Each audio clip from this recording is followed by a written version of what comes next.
Hey guys, welcome back to our YouTube channel WebToTech, and in today's video I'm gonna guide you through how to fix Telegram too many attempts, try again later issue.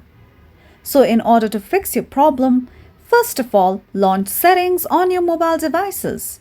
Once you come to settings on your mobile device, scroll down below and tap on the section of apps. You can go ahead and search for Telegram directly. Here we go.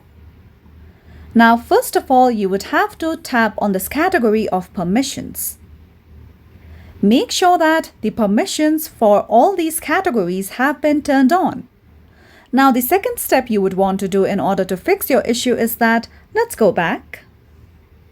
Scroll down below. Go ahead and tap on the option of storage.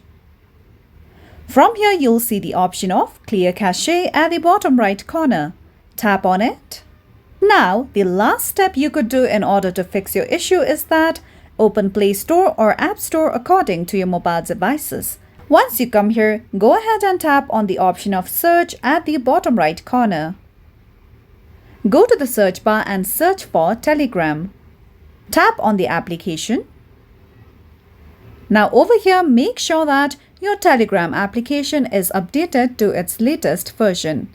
If the app is not updated, you will face certain issues and bugs on the app. So make sure that it's updated to its latest version. One thing you can also check is that make sure that you have a stable Wi-Fi connection. If your connection is not stable, you may face certain issues on the app. So follow these easy steps in order to fix your issue. And that's all for today's video. At last, don't forget to subscribe to our YouTube channel.